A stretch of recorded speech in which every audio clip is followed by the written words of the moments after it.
Okay, wanted to leave a quick video here. So it is, let's see, it's April 2nd, 2020, and we're in the middle of the coronavirus COVID-19 pandemic right now, which has made life pretty interesting to say the least. I'm not unsympathetic to the health and life toll of the whole thing, so I'm not gonna be one of those guys that blows the whole thing off.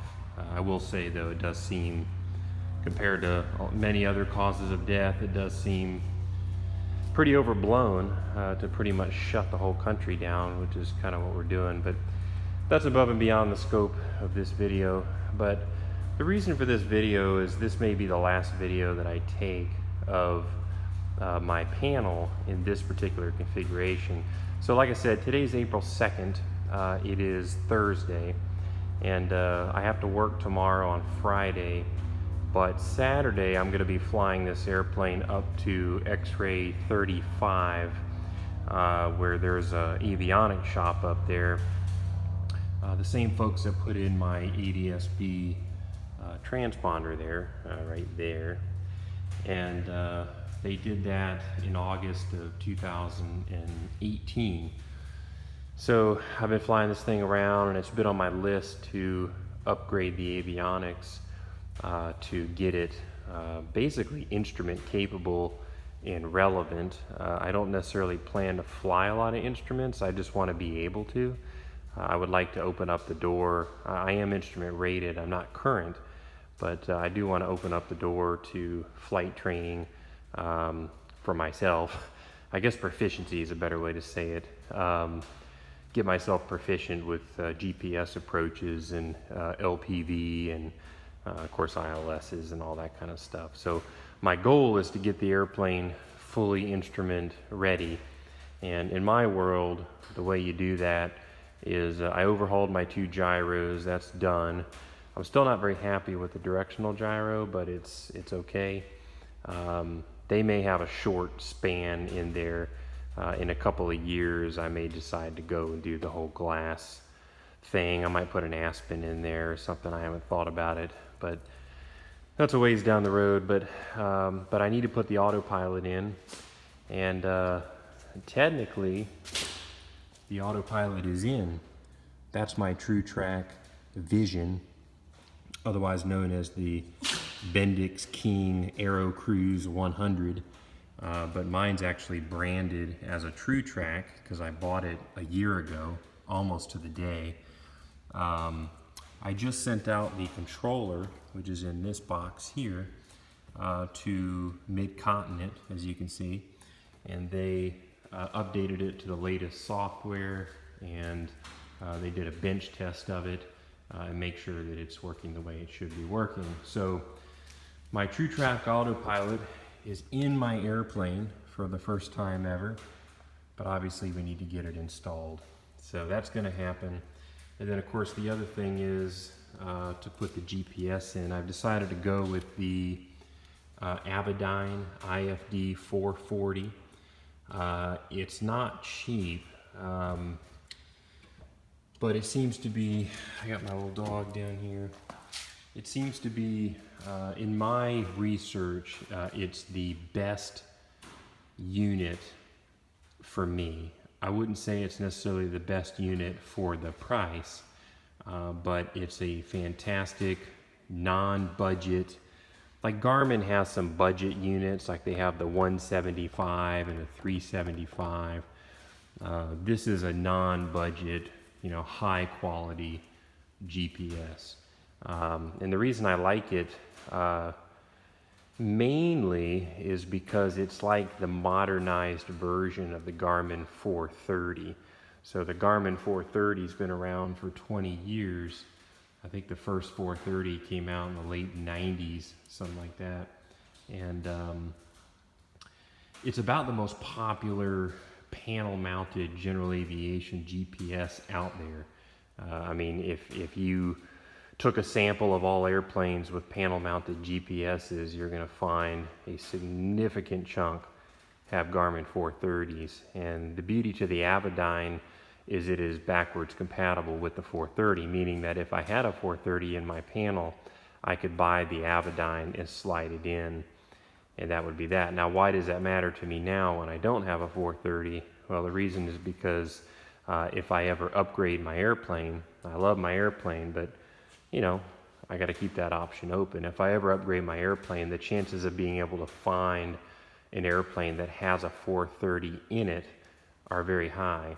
And with that being said, I can take my Avidyne with me, which I'm going to have a substantial investment in, and I can slide it into the tray of any airplane that has a Garmin 430 in it. So the only way I can justify spending, you know, the kind of money that I'm talking about spending on this thing, I mean, that Avidyne, I'm paying the place that's putting it in, I'm paying them $10,500 for the Avidyne. That's for the unit itself. Installation and CDI and an antenna and all that is extra, right? But so it's expensive, and when you figure Cherokee 140s go for $30,000, a nice one, you know, you figure I'm paying a third of the price of this airplane to stick a GPS in there. And so the only way I can sleep at night by doing that is to say that I'm buying this thing for the long haul. I'm either going to fly it a long time in this airplane, or I'm going to take it with me and I'm going to put it in the next one. So that's sort of the way I've justified this in my mind. And so, you know, there are not a lot of Cherokee 140s that probably are going to have an Avidyne 440 in them, because a lot of people, they can't pass that litmus test, right? But I don't personally have a problem with it because I can take it with me. And even if I buy an airplane that doesn't have a 430 in it, I don't want to pigeonhole myself to 430 airplanes, but it would save me about $2,000 in installation for sure. But if I have to do it, I have to do it. But my goal is to use the Avidyne, get proficient at it, and just fly the piss out of it until Avidyne no longer services the thing, which the first Avidyne 440 came out in late 2016. So it's a brand new unit to me. It already has a little bit of life behind the model, and people are still buying them. I think it'll probably be supported for a long time. So I'm gonna call it an investment, I guess. Maybe that's how I sleep at night. But that's what's going to be happening with that. So the overall goal is to put the Avidyne 440. Here, let me jump up here and show you my plan. So here's my panel. So the goal is to keep this. It's kind of like having a Tinker toy compared to something nice. I mean, this thing is just, but I want to keep it. And the reason why is because it's extra information, but also it's already installed, right? It has its own antenna, this little black antenna. It's a non-WAS. It's already there, it's already done. I just don't see any advantage to pulling it out. So I think what I'm gonna do is I'm gonna move this here, slide it to the right, and then of these two radios here, I think I'm gonna actually lose this one. Because this one has some slide-in replacements for it, and I think I'm only ever going to use this for just, you know, ATIS and AWAS and stuff. And this thing has an LCD display, or plasma gas, whatever they call it. And this is actually basically the third Narco I've had in this airplane. I mean, they don't seem to work a very long time, whereas these Kings just last forever. And if this thing ever breaks, I can get a new one for $200. They're all over eBay, used for $200, slide it in there, and I'm good to go. These things run about $1,000 on eBay, and I'm thinking that I can sell this one for $1,000 and offset a little bit of the cost of this thing. So my plan is probably to keep this, and obviously keep that, and slide both those over. The Avidyne's gonna go up here, and then this is going to slide over. So there's going to end up being a blank spot right here, and my goal there is to be able to put an Avionics master switch and a jack to stick my Bluetooth receiver in. so that I can play music through the headsets. We'll see about that. Those are optionals, but that's my goal, is Avionics Master, music jack, these slide over, this goes away. I'm gonna lose that, but I'm gonna get it replaced with the one that's compatible with the Avidyne, and then this is gonna stay where it's at. The audio panel's old, but it's fine, and that'll be that. So it'll be a little underwhelming after I write the check, and I look at this dash, I'm like, you know what, it basically looks the same, right? But that's the cost of aviation, that's the cost of avionics, and that's what I signed up for, and I'm good for it. I've been planning for it for a while. We're in the middle of this coronavirus thing, which has some economic uncertainty associated with it.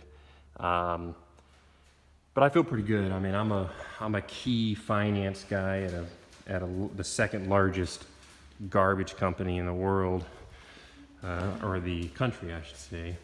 And garbage is forever, as they say. So, I mean, nobody's immune to economic slowdown. Oh, I get this light here.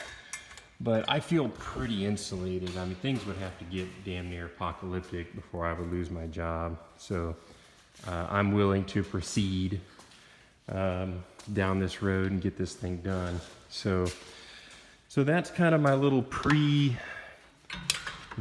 and narrative. Like I said, the airplane's 2 days away from going into the shop. And then they're gonna start on it on Monday. So today's Thursday, they'll start on it on Monday. And they said 2 weeks, maybe it'll be faster, I don't know. Oh, another thing you may have noticed is I don't have a seat. I purposely took that seat out. I only have one seat in there. And I also took out the back seats. You may not be able to see, maybe you can, but I showed you the autopilot back here. I did that because it's less chance for hanger rash. This is the seat that came out of the right side, and then here are my back seats.